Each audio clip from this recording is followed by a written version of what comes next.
Hello everyone, welcome back to another fun-filled day of science. I'm so excited for you to be here with me today. Now we are beginning to talk about force and the role that it plays in our experiments.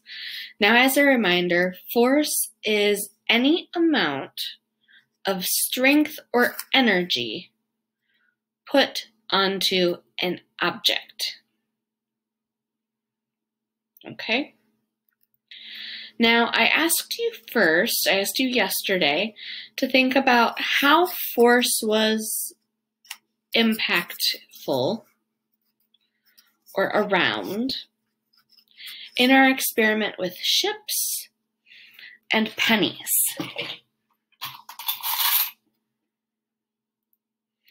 I asked you to think about how force played a role in this experiment. What happened? What examples of strength or energy were available? Remember I said if we threw the pennies into the cup, it would bump the cup down and it could bob in the water. That is a show of force, an example of force or strength. Also, the way the pennies sit in our cup matters. If we have all of our pennies sitting on top of each other, all of that weight goes to one side, and then as it's floating in the water, that side of the cup goes down. And then as that side of the cup starts to go down, the water is able to spill over the top and pull the whole cup down underwater. That's another example of force. But also adding more pennies to the cup is an example of force. The more pennies we add, the heavier it gets, the more it pushes the water out of the way, and the further down it sinks. All of those are examples of force.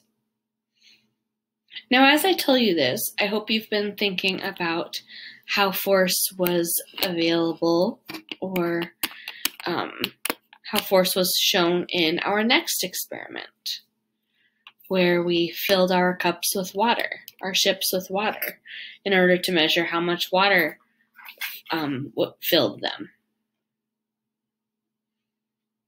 Today I want you to think about that and share that information with me, share those thoughts with me in your group discussion. Okay? What do you think? What did you notice? How are you showing strength? How were we, showing strength or energy in that experiment as we were measuring? Or even performing the experiment? Share your thoughts with me in our discussion today, okay? Can't wait to see what you come up with, and I will see you guys tomorrow for Field Trip Friday. Goodbye, everyone.